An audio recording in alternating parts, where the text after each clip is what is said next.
Some of the views expressed on the Mormon Channel are solely for the education and inspiration of our audience and may not represent the official position of the Church. One of the most remarkable aspects of the Church of Jesus Christ of Latter-day Saints is its unique history. Throughout the world, great stories from faithful church members have only added to that history. This program shares some of these incredible stories of faith, perseverance, hope, and inspiration. You're listening to Legacy. I'm your host, Nathan Wright.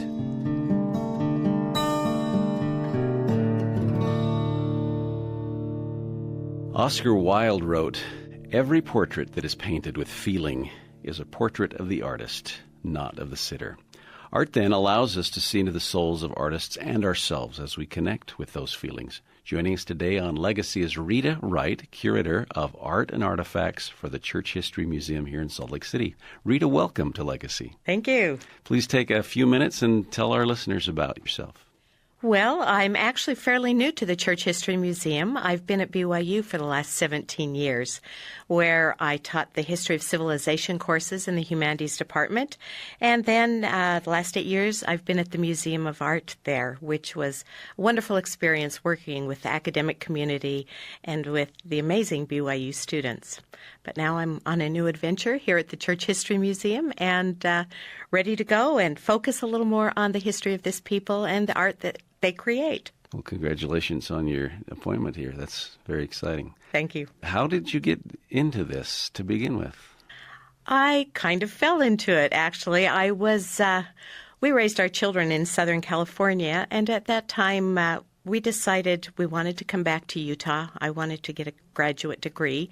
My husband's an artist, so I'd been working in the schools teaching art and came back to BYU, did a humanities degree, was going to focus on something ancient history, but had the chance to go to London with a fabulous professor there, Art Bassett, and ended up doing a master's thesis on a Victorian subject. So I really got into Victorian religious art, that amazing narrative work that was done at mid to the end of the 19th century, found that I loved working with the art. And so as opportunities came up to do a little bit more, especially the opportunity to work at the museum, I grabbed it and went over there. You say your husband is an artist. Are you an artist as well? Not at all. I let him do the actual production. I critique it, though. I see. I'm Yeah. sure he appreciates that. So what actually does a curator do?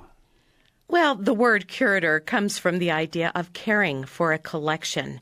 And when museums began gathering artifacts, someone needed to take care and be responsible for those works. And so especially in the British situation, they call them keepers, and they keep them safe. We see in the word curator the idea of curate Band-Aids, that caring for something. And here at the Church History Museum, I work with our collections, care people, and I also am responsible for new acquisitions, the works that come into the collection, and that has been a whole new experience because collecting for the Church History Museum has a very focused, it's not just about art in general, it's about art of this people, art created by LDS artists, arts that reflect LDS themes, of course, scriptural account and the story of this people as they moved from the eastern part of the United States westward, and now as they expand around the globe. We've got a lot of artists that contribute to our international competition, and so we're seeing that we have people who are well-trained, very interested in creating works that reflect their spiritual identity and experience as members of the church. So not only art, but artifacts. How much has that does that have to do with your job? Artifacts is really a fairly new thing for me. Of course, here in the Church History Department, they've been dealing with artifacts, records, as we call them, of the past, both in manuscript form and art becomes a record. We see some of the early LDS artists like C.C.A. Christensen trying to tell the same stories that were frequently told in journals that we are so interested in. So the collecting of artifacts is a very important aspect for the Church History Department because objects tell stories. And they tell the story of the creator. They tell the story of the person using that object. They sometimes tell stories themselves about the times that the people lived in. We looked at an object the other day that is a baby bath stand from the 19th century. Who knew that they had baby baths? And so those kinds of things are very interesting, but it's our responsibility to kind of pull those stories out of those objects and learn more about, as Oscar Wilde said, the artist and the soul of the artist, the creator there, and the soul of the person using it. Why? Why was it important enough that it has been around for 150, 200 years? Speaking of that, I was walking through just a week or two ago the Presidents of the Church exhibit, and there are just so many interesting artifacts over there. The cane of the prophet Joseph Smith, and so many different things, and it just gives you an opportunity to actually be there, with them across time. It's just kind of an amazing thing. Yeah, that way to connect through an object. And sometimes we find that people are more willing to tell their story when they've got an object in hand. Oh, this was my grandmother's lace hanky, and it was from the Kirtland, or from the Kirtland dedication. That when people are working with an object, they aren't quite as intimidated to tell about themselves. And so when we see the cane, or we see Joseph Smith's cape, that there is already a connection through a tangible object to an idea, a symbol, a person beyond. Let's talk about how you acquire items or artwork from people. I know about the competition, which is actually an invitation for members of the church to submit artwork. But what about just these artifacts you describe? How do we come about them, and how do you decide whether you're going to keep them or say thank you very much? Yeah, a large part of my responsibility is to kind of screen the objects that are offered to the church. We now have a call center at the Church History Museum, and maybe you can post that on your website. But we are hoping that people will, first of all, offer these objects to the call center, because we do get a lot of requests for considering these.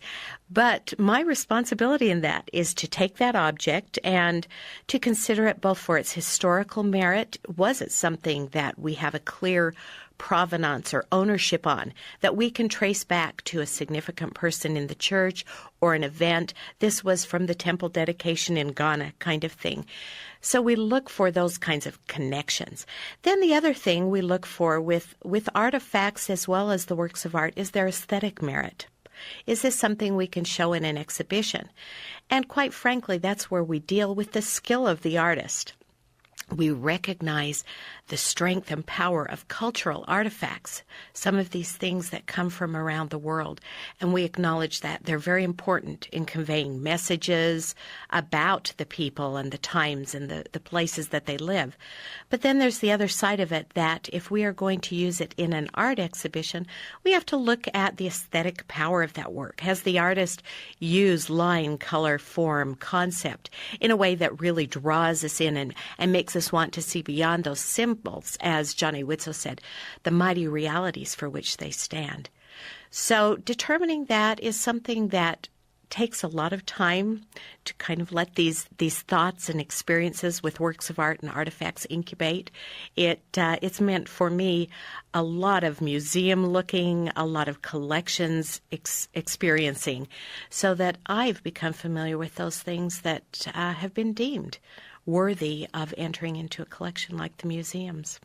So once something has been accepted, do you have to do a certain amount of research in order to justify it being there, in order to tell a story? Sure. That's the art historian's role in what I do.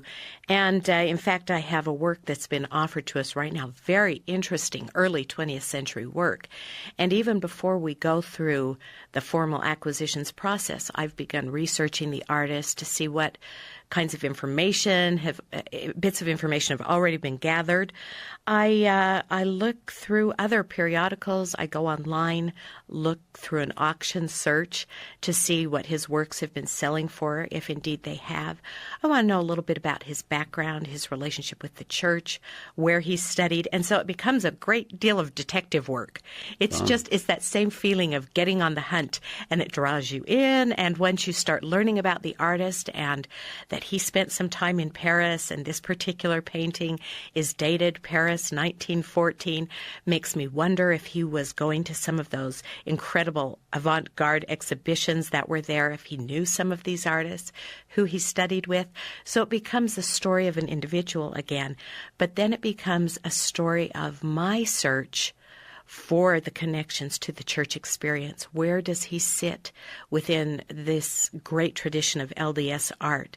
And so it really is kind of the thrill of the hunt. Fun. Once you've gathered a bunch of things, art or artifacts, what determines how you're going to exhibit something? Well, once it's been accessioned into the collection, then we start looking about for ideas. And I really like to have the ideas for an exhibition emerge from what's in the collection. This is the way we did it at BYU. Sometimes you're offered outside traveling exhibitions, but when you're working with your own collection, you need to just spend time with the works. I kind of think that personal encounter as I wander down through the collections area and our storage areas, sometimes something will just jump out. I'll see a painting that maybe has not been exhibited recently, and it's where this synthesizing of ideas, background experience, of course, having a background teaching the history of civilization. I've got a good 6,000 or 7,000 years from which to draw and make connections to things that, wouldn't this be interesting to look at how members of the church in this painting have depicted the Egyptian experience. And so maybe we can start exploring that. Or this other work that I'm looking at. What if we started exploring different perspectives on the pioneer experience? So ideas just emerge. I feel very strongly about a team interaction on that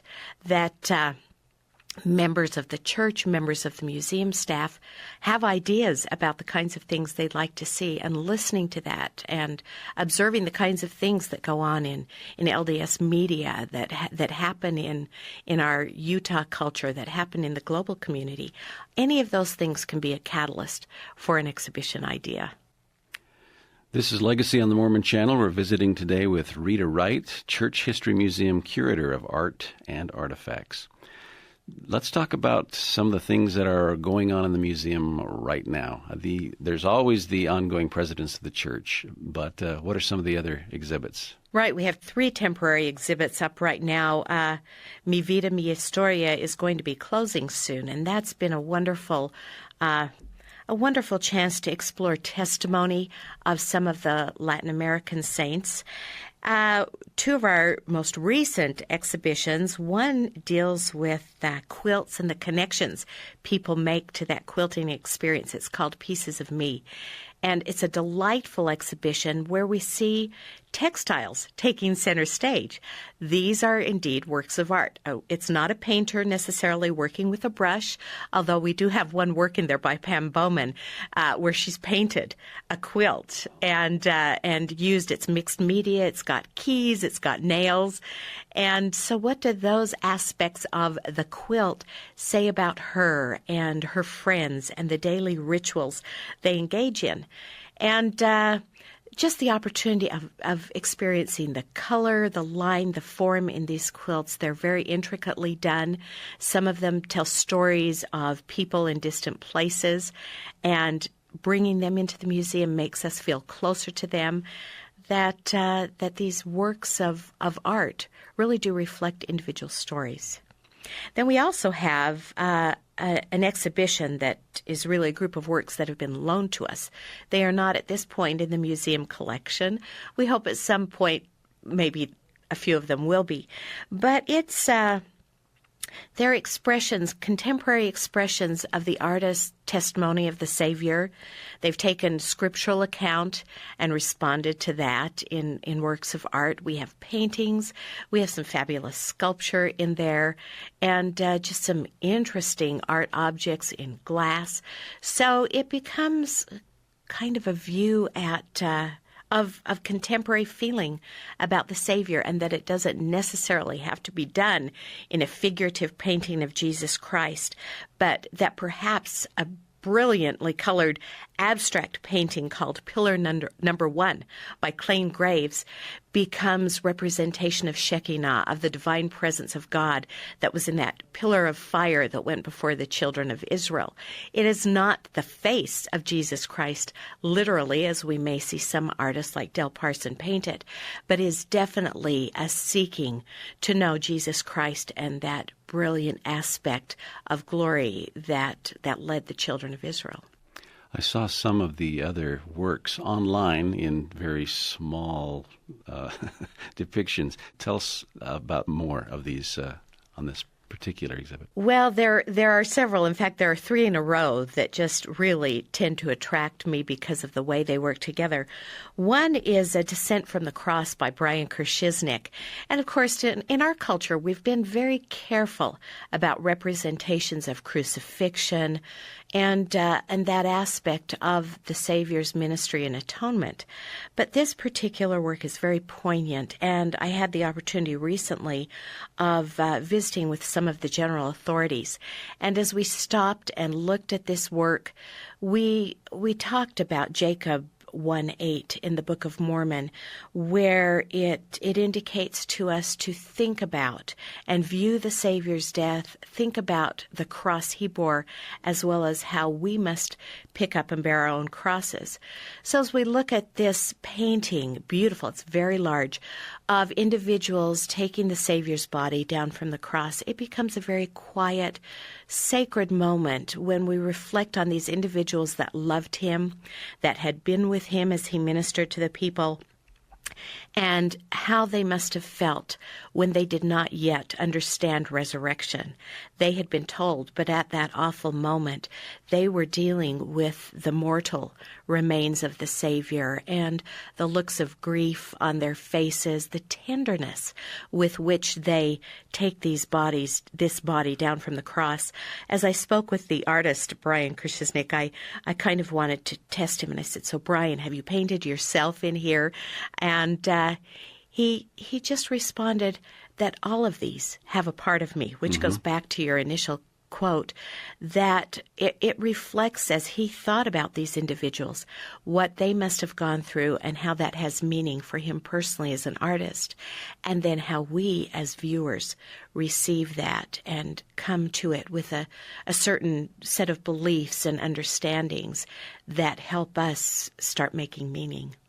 There was one sculpture of a seated Christ with a couple of children. I don't remember what it was called, but it just seemed very majestic in a very simple way. So do you have any other favorites from this collection? There is a work that is perhaps less easily understood because it's a conceptual work. It's by artist Ron Richmond, and it's called Evening Number 2. And number 2 being a number in a series, but the idea of evening plays heavily in how we interpret the painting. In the center of the work, and it's a fairly good-sized work, is a chair, a very normal kind of heavy-duty utilitarian chair with a beautiful white cloth draped over it. And in Ron Richmond's work, these objects, when we talk about artifacts earlier, these objects are loaded with meaning. They become containers of meaning. So as we look at the chair, it does seem utilitarian, but we think, what does chair stand for? Is it that idea of authority? We have someone sit at the head of a table? Is it the idea of the majesty of a throne? And yet this is a very common chair, but it's flanked by two other chairs, suggesting presidency or leadership there. And then this beautiful white cloth that is so carefully draped reminds us of the white cloth throughout the Savior's life, the white cloth of the swaddling bands, the white cloth with which he may have celebrated Passover or the Last Supper, and then, of course, that shroud in which he was buried. And to see this brilliant white cloth over the chair, it has again been discarded. He is risen, or he is no longer there. In front of the chair and the cloth is a table, some kind of a slab, that when you first look at it, it may be something that calls to mind maybe the slab of the tomb. But if you look very carefully, you can see just dimly plates, goblets, suggesting that this may have been again the table of the Last Supper. And this is in remembrance of him. So the whole painting kind of sets up that idea of memory and thinking about this moment when the Savior of the world left these emblems that we have the opportunity of reflecting on each Sunday. I, many times, as I've looked at Ron Richmond's work, it helps me be more thoughtful during the sacrament as I recall the care with which he's crafted these pieces. And in fact, the whole central part of this painting is inscribed, kind of circumscribed. This circle sets this moment up as a significant central point that we do all things in remembrance of him. And so these works can be very important I think, for members of the church in our worship. That along with scriptural study, sometimes these visual records of testimony and concepts and ideas can help us be more thoughtful in our everyday experience.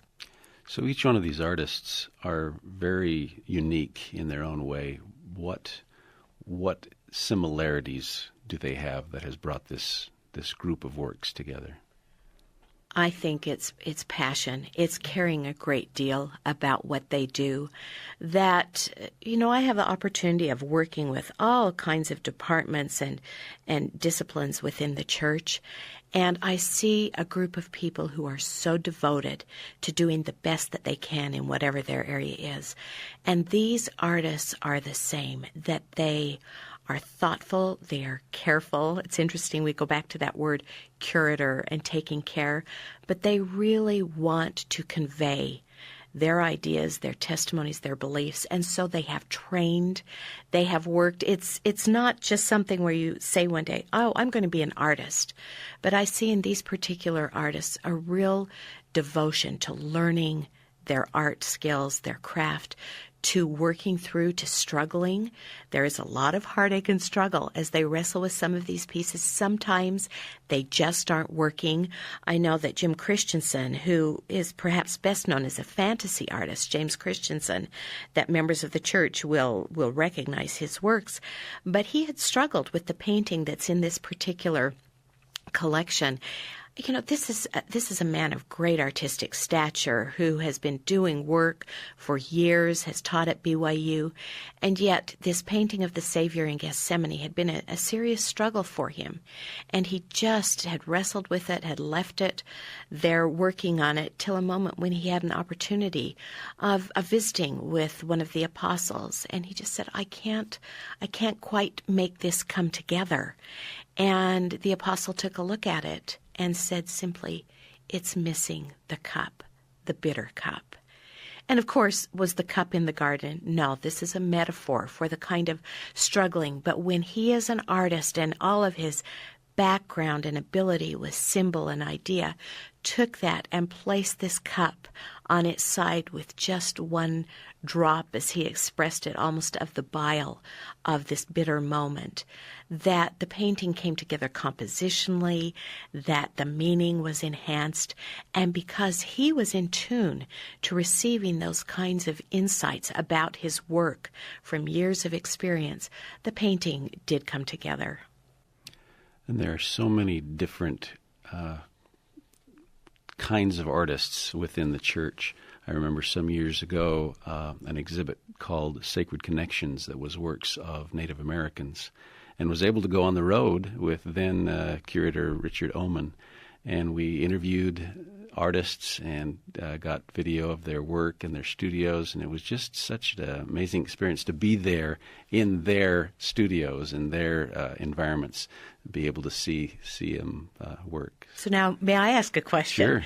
As you went through that experience, what kinds of thoughts came to your mind? What particularly stood out where you were able to visit the site, the place it was created, and actually talk to the people that created it?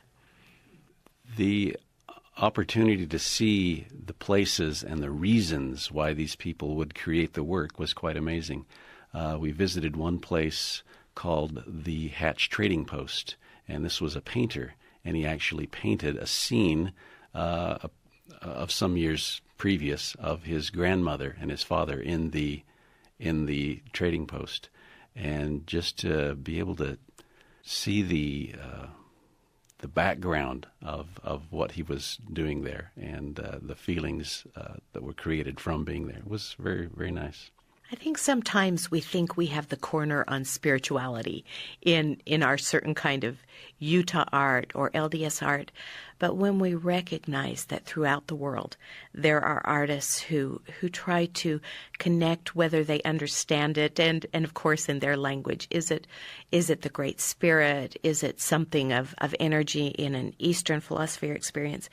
But there is something intuitive and sensitive about artists that make their desire to connect to a higher plane of experience a really important facet of the work. And I think as we grow in understanding and educate to that willingness to accept these works of art for how they are offered and the sincerity and both the artistic achievement and the deep spiritual connections, that we will understand our own work in a better way. We're talking today with Church History Museum Curator of Art and Artifacts, Rita Wright. I'm Nathan Wright, and this is Legacy. The international competition is open this year. Tell us about that process a little bit. What an exciting experience, because this is the moment where members of the church around the world, those listening today, can get online and find the information to enter a work of their own. This is where they get to flex their spiritual and artistic muscle and join it here at the Church History Museum ultimately for an exhibition to celebrate the worldwide church and the artists that are out there, those who wish to express their testimony through art, and those who are new, those who are very experienced. We want to see it all because there may be just some budding gem out there that we would love to take a look at and share with our other viewers. Is there a way to describe in general terms the artists who enter the international competition, other than members of the church? Varied, yes. That, I go back to what it is about these other artists. There is just a passion for Excellent. what they do, a willingness to share, and that kind of open honesty. I'm really looking forward because, of course, this will be the first competition that I'll be involved in jurying. And so to get a sense as I've reviewed past competitions that we see everything, every medium from every part of the world. And of course, we have a responsibility to be able to do some fair, honest jurying or judging of those works, because there are artists who have really struggled, really worked toward this, and of course we want to recognize them, but we also are looking for those bits and pieces that start showing us that someone has promise or is willing to go through this process of learning more about art. Here in the conference center where the Legacy Studio is, after the last competition, they set up a beautiful exhibit here in the conference center, just hundreds of pieces, and it was just every day when I would come to work, I could walk past these and just revel in this amazing art. It was just so great. Kind of feeds your soul, doesn't it? It certainly does. Because, again, we go back to the way that we connect to an object. Now, we could sit down, we could read this story in the ensign of a person in a far-off land, but when we see a work where they've maybe taken their experience, I have a daughter-in-law from Africa, and to look at some of that traditionally styled art that members of the church take their experience with their own culture and growing and living there, and then they translate it into something that speaks as much of their spiritual experience. It just becomes a real feast for us to sort through, to look at these, to stand in front of them and connect to someone very far away. So having just come from BYU and the Museum of Art, surely you had something to do with the Carl Bloch exhibit. Yes, I was the lead educator on that, got to work with Don Fazy and the rest of the team there, and what a life-changing experience. It was kind of hard to talk about without much emotion because it was a miracle that it happened, that for 9 years, Don and the director of the museum at that time, Campbell Gray, negotiated with these parishes, churches in Denmark and Sweden to bring the paintings here. At the time this all began, BYU had just purchased through an amazing donor the Christ Healing at the Pool of Bethesda, which is a very large altar painting, one of these works that would have been in an altar area of a church. That particular work was in the Bethesda Indre Mission in Copenhagen. And they were remodeling, going to turn it into more of a civic kind of service center. And so they didn't necessarily want a big religious painting there. So at that time, BYU was notified, was able to purchase that painting. And when the donor talked to us about it, he said, what if we got some more Carl Bloch paintings to come to BYU? And you have to recognize an altar painting is the focal point of some of these small churches, that a very large painting right at the center of the church. Of course, we don't have artwork in our buildings, and so we don't recognize as much, but behind where the pulpit would be in our building and where, of course, the table for Eucharist or sacrament is there, communion, that they have these beautiful paintings that the parish members can come in and think about. And so to ask to take those from those buildings for a length of time was a difficult decision for them to make, to allow them. But because of, I think, some fine negotiating, but also a wonderful presence of the Spirit in those negotiations, that they agreed to send them here. In addition to the one large altar painting that BYU owns, there were 4 others that came, and several of Carl Bloch's smaller or less grand works, but significant works as well. So it was one of those singular moments that this won't happen again. In fact, they had hoped to exhibit these in Denmark, but it looks like now that may not happen. But some of those Danish guests have come here, have just reveled in how amazing this exhibition has been, and so it's one of those times that if people did not get to experience it, that I hope they take a look at the works and they go to the Carl Bloch website at BYU to look at them. Little side note, if I can just ramble on here, because it was such a wonderful opportunity. We were asking throughout the period when we were working on this, what has it been about Carl Bloch that has resonated so strongly with members of the church? And here is a Lutheran artist in Denmark, which is not the very center of even religious art as we would think of it in Europe. Why has Karl Bloch been so important and so well received by the LDS people? And we went back again to ferreting out this history. Don Fazey especially got into records and searched out the beginnings of the relationship of the church with Karl Bloch and traced it back to the 1950s when the church started using some of his works in, at that time, the Improvement era.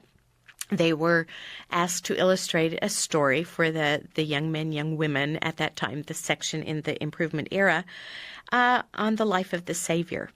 And so someone, we're not sure who, but we know that J. Todd and Doyle Green decided to use these works, whether someone had seen Karl Bloch's other paintings at Fredericksburg Castle. But at that point, they started using Karl Bloch's work, got permission to use them over the years, and people just enjoyed seeing this representation of the Savior, a masculine image of the Savior, very compassionate, kind. Karl Bloch himself, I think the artist, really shows through in these paintings. He was a loving father. He was tender, compassionate. When he would see someone struggling, he would go out of his way to help. So I think his own personality comes through in these representations of the Savior. So as you look at Christ with this young child, or it's the Savior in Gethsemane, you do get a sense that this artist cared very deeply himself for the Savior and wanted to express that in those works. Again, coming back to the Oscar Wilde quote, "Every portrait that is painted with feeling is a portrait of the artist, not of the sitter." This has been a fun time. Rita, thank you for being here. What else would you want to share with us before we close? About the Church Museum. About the Church Museum, that I really feel a great sense of mission in sharing with our members around the world, and of course other people interested in fine, uplifting work, that the more we know about the art, the more we appreciate it. And once we have a sense of it, it can really have a great power in our lives for good, that we can see art as sometimes being life-changing, leading us to think good, virtuous thoughts, helping us understand better some of the scriptural doctrinal principles of the church, and most of all of feeling that sense of being nourished and fed, as you mentioned, in looking at those other works, that we really can be fed as we experience great works of art. We've been visiting today with Rita Wright, Church History Museum Curator of Art and Artifacts. Thank you very, very much, Rita, for being with us. Thank you for having me.